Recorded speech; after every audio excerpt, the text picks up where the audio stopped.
Hello everyone, this is me Saqib है और मैं आपके लिए लेके आई हूँ एक और रीडिंग जो कि होगी उन लोगों के लिए जो जानना चाहते हैं कि क्या चल रहा है इस कनेक्शन में जो आपका और आपके पर्सन के साथ है, किस तरह से आप दोनों इस रिलेशनशिप को ले रहे हो और आने वाले टाइम में क्या सिचुएशन होने वाली है, वो सब जानेंगे हम इस रीडिंग में। So stay tuned. और रीडिंग शुरू करने से पहले रिमाइंड करवा दूँ कि ये एक जनरल रीडिंग है, सबके साथ मैच कर भी सकती है और नहीं भी।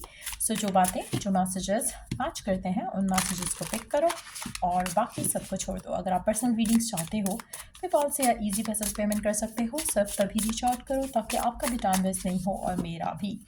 So let's start the reading. और पहले दो कार्ड्स पुल आउट करेंगे जो कि करंट सिचुएशन को इंडिकेट करेंगे कि क्या चल रहा है राइट नाउ। और नेक्स्ट टू कार्ड्स होंगे जिसमें हम आने वाले टाइम में फ्यूचर की बात करेंगे कि आपके रिलेशनशिप में क्या सिचुएशन डेवलप हो जाएगी आने वाले टाइम में। So hold on, let me pick the card up. So future के लिए एक कार्ड आया है, लेट्स सी वन मोर। क्या सिचुएशन डेवलप होगी आने वाले टाइम में फ्यूचर के लिए, लेट्स सी। सो स्टार्ट करते हैं कि करंटली क्या चल रहा है इस रिलेशनशिप में। Let's find out. चाहे इन टच हो, आउट ऑफ टच हो, दोनों सिचुएशन में रीडिंग देख सकते हो। The snake, competition, enemy, the other woman, look over your shoulder. Current situation ऐसी है। Ship, cutting ties, moving on, receive what you need, progression, arriving. आप में से मेजॉरिटी लोगों के लिए आपकी लव लाइफ में राइट नाउ मुझे लग रहा है कि थोड़ा ऑफ सीन चल रहा है आपकी लव लाइफ में आपके पर्सन के साथ। आप में से कुछ लोगों के लिए थर्ड पार्टी सिचुएशन का इन्वॉल्वमेंट काफ़ी स्ट्रांग लग रहा है। It doesn't have to be a person जो कि उसकी ज़िंदगी में आया है या आई है, लेकिन हो भी सकता है उसके अलावा कोई वुमन उनकी फैमिली की मेंबर भी हो सकती है, जैसे मदर फिगर, सिस्टर फिगर, वो भी एक पॉसिबिलिटी है जिसकी वजह से रिलेशनशिप में थोड़ी मसले मसाइल चल रहे हैं। आप में से कुछ लोगों के लिए अगर आप राइट नाउ शादी का वेट कर रहे हो, पर्सन की सिस्टर है जो कि उससे बड़ी है, तो उसकी वजह से भी आपकी रिश्ते में रुकावट आ सकती है। या फिर ये भी पॉसिबिलिटी है कि सिस्टर को आप पसंद नहीं हो या मदर को आप पसंद नहीं हो, जिसकी वजह से आपका रिलेशनशिप जो है वो करंटली इन्फ्लुएंस हो रहा है। कहीं ना कहीं कंपटीशन या एनिमी वाली जैसे एक सिनेरियो डेवलप हो रहा है आपके रिलेशनशिप में, जहाँ पर आपके एंड से या फिर आपके पर्सन के एंड से इस तरह की कुछ इन्वॉल्वमेंट्स आ रही हैं। मुझे लगता है कि आपका जो कनेक्शन है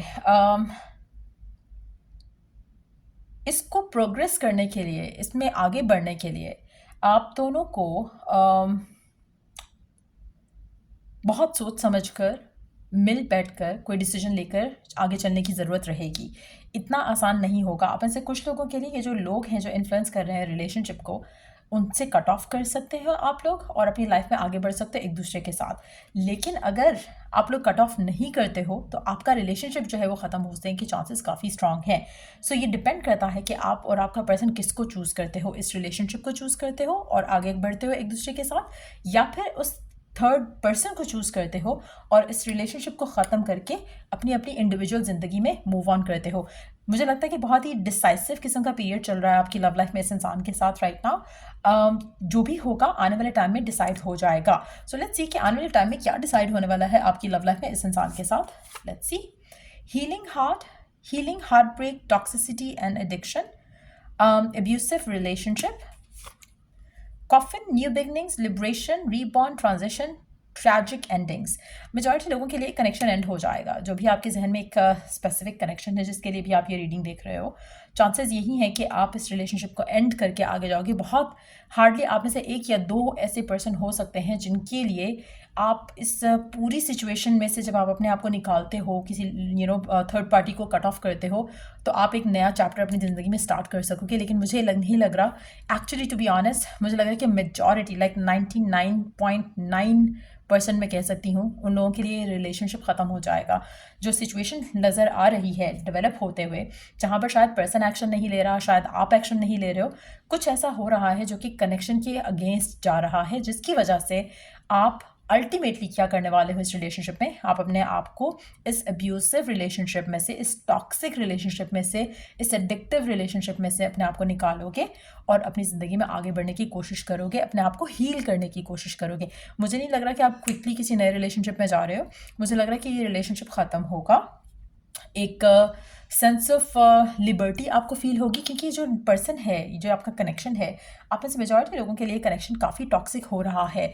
आप दोनों की फाइट ज़्यादा हो सकती हैं, हो सकता है नो कांटेक्ट चल रहा हो, लेकिन अल्टीमेटली आप लोग इस कनेक्शन को ख़त्म करके बहुत पेनफुल एंडिंग होगी, लेकिन once the ending has happened, उसके बाद आप अपनी ज़िंदगी में अपने आप को बहुत ज़्यादा सिक्योर फील करोगे, सेफ फील करोगे।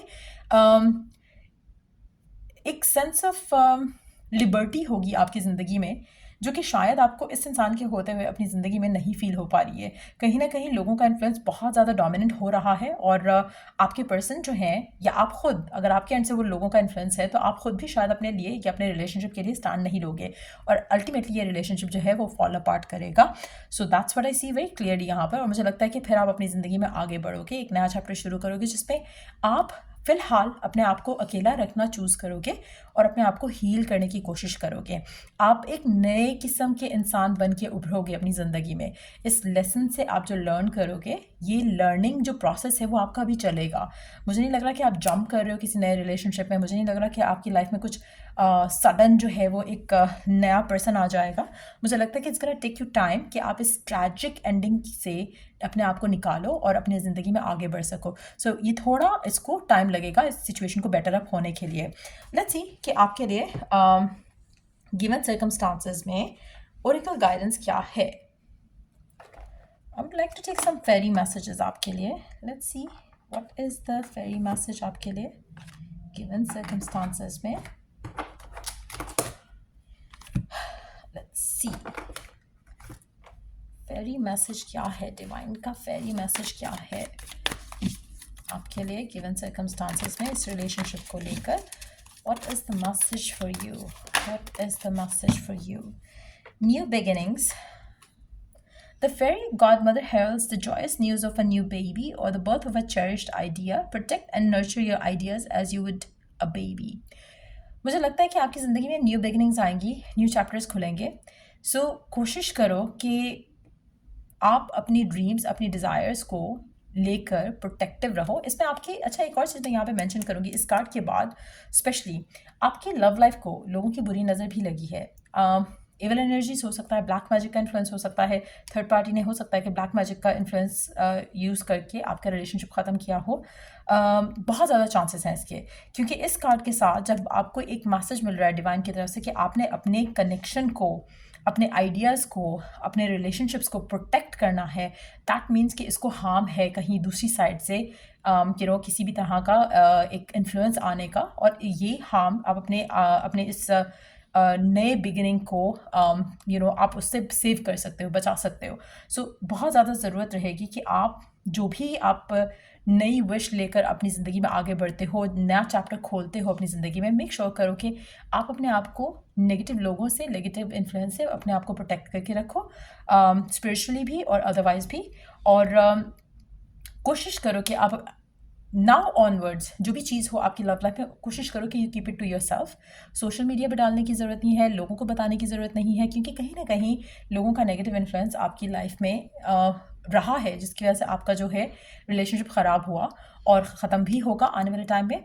तो कोशिश करो कि ये नेक्स्ट जो आपका चैप्टर शुरू होगा, जो नया बिगिनिंग होगी आपकी ज़िंदगी में, वो आप अपने तक रखो, अपने उन लोगों तक रखो जो कि आपके लिए केयरिंग है, या आपकी तरफ लविंग है, ये जेन्युइन है आपके साथ। तो कोशिश करो कि you protect your love life, your ideas, your wishes, your desires, ताकि आपका रिजल्ट वो हो सके जो आप चाहते हो। Let me take one more card from the same deck. Hope is always there, even if we can't see it. Be optimistic. Optimistic expectations can help change a negative situation into a positive one. कोशिश करो कि as you move forward, move on, अपने आप को hopeful रखो, positive रखो। It's gonna take you time, positive होने में या होपफुल होने में टाइम लगेगा आपको, क्योंकि आप जिस ट्रॉमा से गुजरोगे, it's gonna take you time to heal from it. जब आप उसमें से हील कर जाओगे तो अपने आप को प्रोटेक्टेड रखना है आपने। एक और चीज़ मैं यहाँ पे मेंशन करूँगी, it's always good to be single then to be in a wrong relationship. यहाँ पर लग रहा है कि आप जिस पर्सन के साथ हो, चाहे वो लड़का है या लड़की, अगर दे हैव नो गट्स कि वो आपके लिए स्टैंड ले सकें, आपके लिए लड़ सकें, इस रिलेशनशिप के लिए लड़ सकें, तो मुझे नहीं लगता कि ऐसा person is worth to get married to है। अगर आपकी शादी हो भी जाती है ऐसे पर्सन से, चाहे वो लड़का है या लड़की, और अगर आपके लिए वो उसको उसको आपके अंदर उस तरह का इंटरेस्ट या उस तरह का प्यार नहीं है कि वो आपके लिए स्टैंड ले, तो आपने ऐसे बंदे या बंदी से शादी करके क्या करना है? देयर इज़ नो यूज़ कि आप सारी ज़िंदगी एक ऐसे पर्सन के साथ गुजारो जो कि आपको उतना प्यार नहीं करता कि वो आपको रिस्पेक्ट दे और रिस्पेक्ट दिलाए। So it's very important for you to understand. तो again, hope for the best और सरेंडर करो अपनी लव लाइफ को, हील करो अपने आप को and move on from this situation, क्योंकि टॉक्सिक हो रहा है आपके लिए और आने वाले टाइम में ये और ज़्यादा टॉक्सिक होगा, जहाँ पर आपके लिए ना सिर्फ एक कंपटीशन रहेगा, एक नफ़रत के जैसे का एलिमेंट भी रहेगा जो कि ये थर्ड पर्सन की तरफ से आएगा टुवर्ड्स यू। सो उसको ख़त्म करने के लिए आपको अपनी ज़िंदगी में आगे बढ़ जाना चाहिए, क्योंकि जितना इस सिचुएशन में रहोगे उतना टॉक्सिसिटी बढ़ेगी। सो यार, ये थी रीडिंग आप लोगों की। अगर आपको हेल्प किया हो, गाइड किया हो, तो लाइक शेयर सब्सक्राइब जरूर करो। चलो, I do the next reading आप लोगों के लिए। Take care, bye.